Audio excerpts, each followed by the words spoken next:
Hello, welcome into the stable. This is Narenka. Sorry about the darkness, but we ain't got a lot of light here because it is absolutely pouring down rain out there. This is Narenka. She's 40 years old. Played a very athletic sport for most of her life from her age of 5. She's in amazing condition. Rump's fallen off a little bit because we're not really doing any exercise at the moment. But like I said, fear. So let's talk about fear. So fear is literally when you think of something that bothers you and you get scared of it. Well, horses are full of it because horses are a flight reaction animal. So they're hyper aware, hugely aware of what's going on around them in the surroundings. So when they're off in the distance and they're looking and their ears are forward, that's telling you there's something out there that they've picked up on. And that's where you have to be very aware of them. A lot of people in the equine world think that that's the pose and it's lovely, and what I see is a horse that's basically switched on to something that's over there and is not switched on with me. So i.e. on the ground or sitting on their back. Because they have a flight reaction in them and they will run off. So they will run a certain distance and then they will stop, they will turn and look where the threat is and they will assess it. If they've got to run off a bit more, they turn and they run off. If not, they will just graze on grass. So what can that teach us? Well, what that can teach us is if we feel that there's a threat, right, walk away from it. If you feel anxiety and you feel that there's something that you can't control, right, because it's out of your control, go and move your feet. Go and do something. You're going to benefit from it because you'll get the endorphins going in there and you'll feel better for it instead of sitting there dwelling on your mind, yeah? So, working in the British horse industry for over a decade and a half, you could get to work with horses and you could actually get to see where the problem was with the individual going, that horse is this, that horse is that, branding them, yeah? Right, you could see where the problem was. So, for example, right, I've got all mares, right? There's one mare that she's pretty pushy, she's bossy, she's a bitch, as they would call it. They would give her all these human brands where basically she is a lead mare, right? She leads the other horses, she's quite dominant, and she's a horse, she's not a human being, right? So doesn't fit everybody's cup of tea. So if you look at it where you have a certain human being in your life and they have a certain trait that you don't like, yeah, right, but you accept it because you like the rest of them, right? Does that make sense? And that's what you have to do with certain horses. You just have to accept that they've got, what they say, a vice, a problem, an attitude. No, it's that's the way they're made up. They're a horse. So every one of these horses has been abused by a human somewhere. Narenka, right? You can't tie her off solid to something. Not that I do, because I don't really agree in that. I teach horses to ground tie, so if the lead rope's going straight down from here, they will stand still. So if your reins drop over and they drop down, they will just stop. Tying horses off with bits of baling twine is going to lead you into trouble. So should be using a piece of equipment like that if you're going to tie a horse off solid. I'll show you more about that at a later date. Don't use bits of baling twine because she will literally, once she feels that pressure, right, there's tension in the rope under her chin, she will just literally sit into it until it breaks.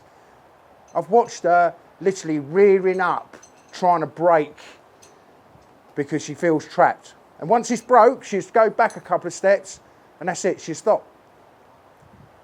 But until it's broke, yeah, she's just complete and utter panic. Like, you've got to get in there and get that cut off. Hence why I always carry a knife, because I've seen it 100 times before and I've had the knife and I've cut the baling twine. And then panic's over. And if you have to tie, if you see people tying horses off to a wall like this, and then they work around the horse and they're making the horse stand still, the horse starts to think, oh, I'm in charge here, because that's how a herd works. The horse that moves the other horses is the leader. The one that moves their feet the less in the paddock is the leader. So, as I said, Maureen is 40 years old. She's got a little bit of laminitis in her back foot, but that's to be expected because of her age. And this is another reason why we keep her moving, because she's lived free range all her life. And she doesn't really get on with being in a box. She won't have a poo in a box. So we just like her to be free range. We wrap her up to keep her warm, because when she gets cold, she gets really, really stiff, and that's another reason we want to keep her moving, because we don't want her to get stiff. So if you watch this, right, so you want to watch pressure. I don't know, this is not a very good picture, but if you want to watch pressure, if I walk into her, right, she moves away from the pressure. See, that's her moving away from the pressure. You've got to understand, this camera is pressure. You need to understand that. This is pressure. Door frame is pressure. A window is opening, is pressure. And that's what we feel when we become fearful, a pressure of some sort coming from somewhere. And the only way I can describe it, when I get anxious, it's like someone's put like a cape on my shoulders and I can feel it sort of consuming me. Another one you could sort of do with horses, here, their throat. You see how she's got quite a tense throat? You see her eye opening up and picking her head up? That's because she's quite a tense horse. If I ask her to put her head down, see, and you should be able to do this there. No, see how she pushes into it? Because we've had to work a lot at this. See there? There, see, when she drops her head, I take the pressure away. I don't keep the pressure in now. And this is like, makes us better human beings understanding this psychology, because it's all about pressure, so I'm pushing my fingers on the tip of her pole, pressure,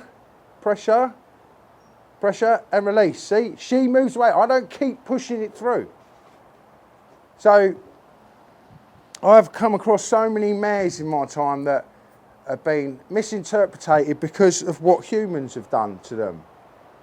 And it's like the next horse we were going to see, that's Divine, that's my horse, she was abused as a baby. She was taken away from mum too young. She was basically, to get a saddle on her, they basically just rodeoed her, tied her leg up, put a saddle on her, and then just let her go. And then everything was a full-on argument. When I met her at 4 years old, 5 years old, you couldn't touch her tail and you could not touch her feet. To have shoes put on her, they used to dope her. And she had a bit of an attitude. Everybody classed her as a bitch, this, that and the other, but she was really, really good at her job. So we ended up acquiring her and started sorting these problems out, and they're not longer there, but we've still got what a lot of people call an attitude, and I don't call it an attitude, I call it, that's a horsenality, and her horsenality is like my personality, because what you'll see in her is what I have to work at really hard to suppress in me, because that's how I generally feel towards the world, and I don't want to be like that towards the world. I want the world to see me in a different pair of eyes instead of the world that everybody sees me in the equine world, and they just see a guy, for starters, and the British equine world is dominated by females. Not that I'm a sexist, I'm just saying. And as soon as they said, well, put an example. I went and worked on one yard that was a Spanish dressage yard, and the lady there, after I worked there, turned around and said to me, I do not understand how you get done what you get done with horses, yeah? Because I'll tell you this, Jason, if I saw you walk down the street, I would actually pass to the other side of the street because you look like a thug. There you go. That sums it up. She's judging me, right? This is what I do not do with horses. I do not judge horses. I look at them and think that horse has got a problem because that human being is going about their business in the wrong way. I said you have to have a plan. You have to have this forward thinking with horses. And that's why I believe that horses can rewire people and teach you how to deal with your emotions. Because you get to a point when you're doing this sort of program that you think it and it happens. And it's, yeah, I couldn't describe it any other way. So anyway, this is Maureen. I'll just show you a quick thing that I've got to work at with her. Her back right leg, this one down here, over here, I don't know if you can see that. I need her to pick her foot up because we had an abscess in her foot. We had to cut the abscess out, and now she's a little bit antsy about picking her foot up. So what I need to do is start from here, work my hand down, tell her I'm coming, come down to her leg, and she moves away from it. So I just need to keep going at it until she actually picks it up. So I'm going to keep going, I'm going to keep going, I'm going to keep going, I'm going to keep going until she actually just picks it up. And she did pick that up. So let's get her back in here. Come on. What have we got there? Horses should work with you, not against you. And that comes from respect of each other. And respect is earned, not demanded. And like as I said, the other thing is when you're doing this sort of stuff, you have to keep the pressure on until they give you what you want them to give. Because if you release the pressure and they haven't given it to you, they think, oh, that's how I do it. Because their relationship with pressure and release, they start to understand that, oh, if I do that, this pressure goes away. And pressure comes in lots of different shapes and forms, and it's just something in the modern world that I don't think is talked about enough.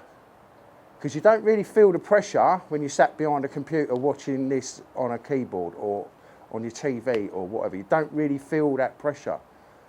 But if I was stood in front of you, you would feel that pressure from me. And that's what horses can teach you. And I said, see how like she moves away slightly, yeah? Well, I need to slow it down a little bit. Not like sneakily, but be just nonchalance, yeah? So, thanks for coming into Naranka's stable with us. As I said, Naranka, 40 years old. If you know what that is in human years, stick a comment down the bottom. Be interested to know. As I said, this is about building a like-minded community that is empathetic, that wants to find a different way. Yeah. So let's move on to the next stable.